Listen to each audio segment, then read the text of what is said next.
Good morning, sports fans, and welcome your faces back to a brand new video and a brand new vlog and a brand new day here in the northwest of England. So, I feel like this is quite a standard practice for anyone that lives in the UK, I reckon. You wake up, you have your breakfast, you check your social media, and then the next thing you do is check the weather. And I just want to show you this, guys, how depressing, how upsetting is this? I just put in chilly weather, that's where I live.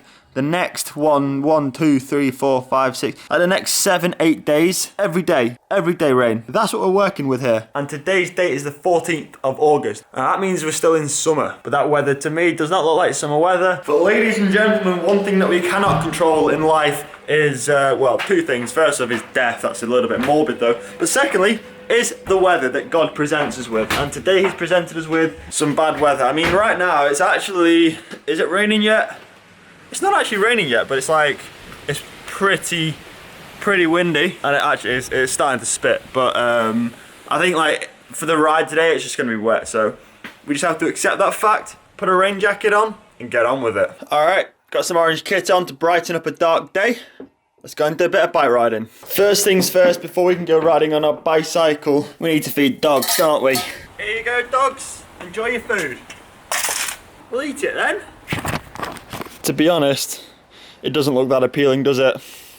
Could you imagine having to eat dry biscuits every single day of your life? I'm sorry, mate.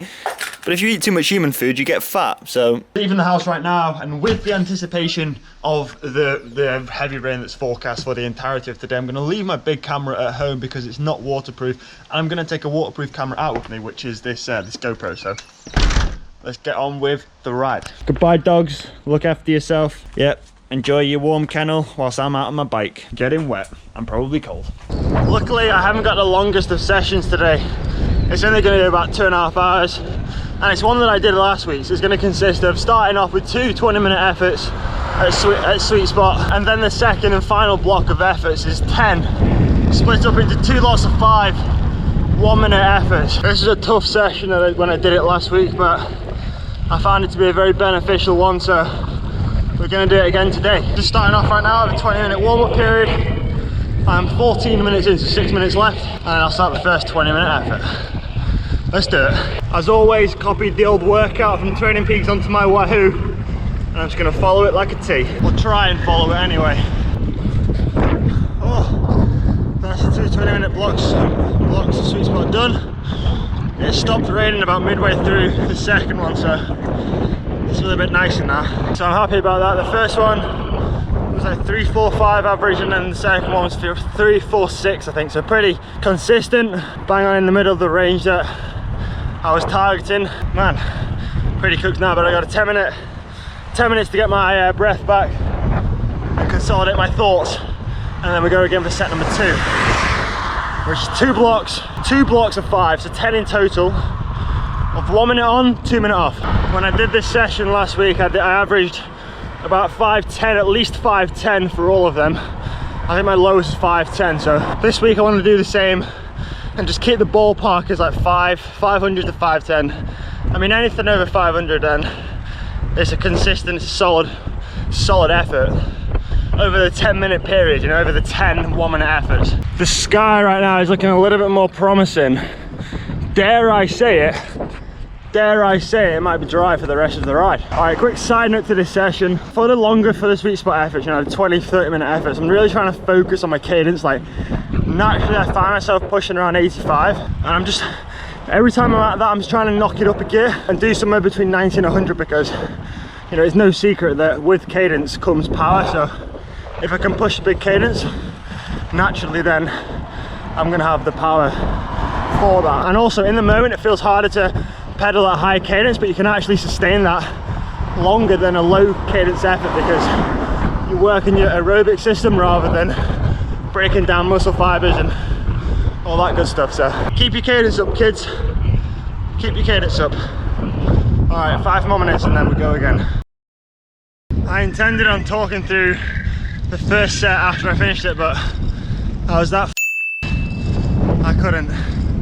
So that's both the sets done. 10 1-minute efforts. Today I managed to average 520, or at least 520.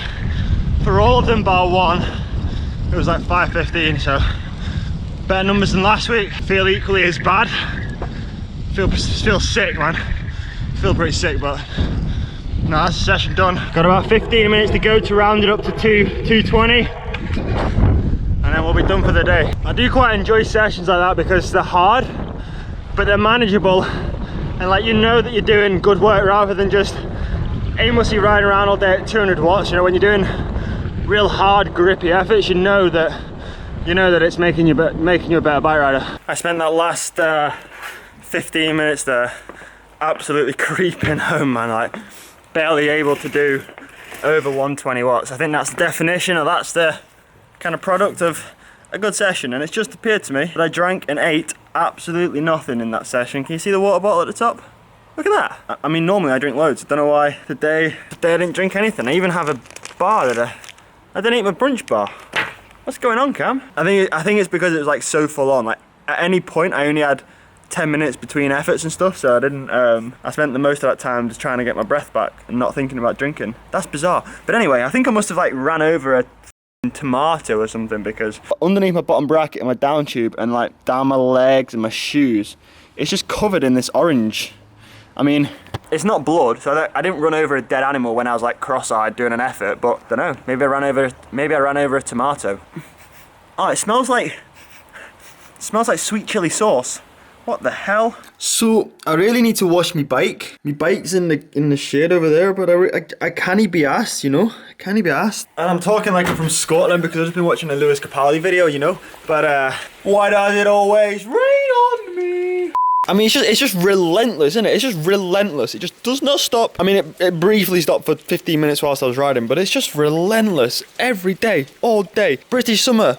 What is this? This is not summertime weather. I might start a petition to get like a removable dome created over Lancashire. So like when we need rain and when it is raining, we can open it up and rain can fall. But then for the rest of the year, we just close it and we're in like a big dome and we can just enjoy nice weather and sunshine. Because like above the clouds, above the rain, there is sunshine. So if we can just somehow, you know, create a system that moves away the clouds and... Look, I'm just fantasizing here, right? I know this isn't possible, but just lead me to it, all right? Time for some real life stuff right now. This weekend for a few days, we're heading over to France. We've got 3 races over there. We've got 2 races in France, which is the GP Pavé, GP Marbriers, and also a Kermesse on Monday in Belgium. Just a quick little trip over. The team decided that it'd be more beneficial to do those 3 races rather than Rydell GP, like, because believe it or not, for those boys in Cornwall, Steve, etc., to get to Rydell, it costs, it's actually more expensive than like going across the Channel Tunnel and racing in France and Belgium. So, I mean, yeah, it's bizarre, but as a consequence, this weekend, we're not going to be doing Rydell GP, we're going to be racing abroad, which I'm actually quite happy about and quite excited about, because I enjoy racing on the continent, and we haven't been, I mean, other than racing in France at the start of the year, we haven't been across and raced in Belgium or France at all this year, so I'm excited for it. I'm looking forward to it. But speaking of Steve, when we get back from France next week, he's actually getting married down in Cornwall. So me and Mon and the rest of the boys, the rest of the team, are all heading down to Cornwall for Steve's wedding. Should be a good 4 or 5 days down there, doing some riding, doing some surfing, just enjoying the Cornish life, weather permitting. Which, if we're going off anything like this, probably going to be staying inside, sitting on a turbo trainer. Anyway, I've just looked at my cupboards and like, I don't, one thing you want to know about me is like, I don't do smart clothes. Like, I turn up in hoodies to places, and I have like 1 pair of jeans. Like, I just don't do smart clothes. I'm either in tracky bottoms and a hoodie or lycra. So I've checked my cupboards and I haven't really got any smart wear. I've got like this suit jacket here and another one here. But I think that, guys, we need to go and get something a little bit more appropriate for Steve's wedding. And of course, we are in Preston for the 3rd time in 3 days. And what I've just realised is my mountain bike's still in the back of the car from when I went to the BMX track. I think over a week ago now, so should probably take that out soon. But anyway, I'm gonna go and try and find a suit shop and find a suit for Steve's wedding. A few moments later. Alright, so I'm leaving empty, I'm not leaving empty-handed. I mean, I bought a few things from Topman, but I did not make purchase of the suit that I came to make purchase of. I went to a couple of suit shops, and I mean, like, for a start, how expensive are suits? How expensive are suits? I never had any idea that you could charge so much money for for a suit, but more so this selection wasn't great. Like, it seems like everyone nowadays just wants to wear a plain black suit, and I don't want to do that. I want to get a little bit more color going. So went to a few shops, and yeah, I mean, like expensive and wrong colors. And thirdly, like, the last thing I want to be doing right now after this morning's session is like walking around a shopping center and walking on down a high street just aimlessly looking in shops. Like, I'm feeling pretty cooked, so I think I'm just gonna do what I do with everything else that I purchase nowadays in 2019. Just order it on the internet and get it off ASOS or something. So I'm just laying in bed chilling out, and I went onto Twitter because in yesterday's video I asked you guys if you'd go over onto the Cycling Weekly post about their Domestic Rider of the Year award. I've already kind of explained, like, I don't really know why I'm on the list. I didn't choose the list, but I'm on the list, so let's make the most of it, and let's try and win this. Let's try and win this bloody thing. And right now, at the time of recording this video, which is 7:30, there's 1,721 votes, and we have taken over John Archibald in the lead with 48% of the votes. John Archibald's there in second with 37. So this thing started off as like a little bit of a joke, and like everything with me, it's became a little bit more competitive. I mentioned on my Instagram and also on Twitter, like if you go onto the tweet, give me a vote, screenshot that you voted for me, and then send me that screenshot either on Twitter or Instagram, and I'm going to be picking 5 people at random. I've already picked 2, but I'm going to pick the rest, like the other 3, tomorrow after this video goes live. So send me a screenshot of you voting for me, and you might be in with the chance of winning a pair of the CJ Pongo socks, which are limited edition now. And at the time of posting this at 5 PM, the video, you've only got about 2 hours left to vote, so, or maybe 1 hour. So stop watching this video right now, go and vote for me, screenshot it, send me the screenshot, and you might be in with a chance of winning a pair of socks. There you have it, easy as that. Thanks guys, really do appreciate the support. It's cool to see like the massive, you know, the movement, and showing like the cycling nation, showing the cycling media what we're made of, and like we show up. So thank you, every single one of you, thank you. And with that guys, that's the end of today's video. Monica is home tomorrow. Yay! So thank you for watching. Please leave a like, it helps out with the channel massively, and I'll see you tomorrow at the same usual time at 5 PM. Peace!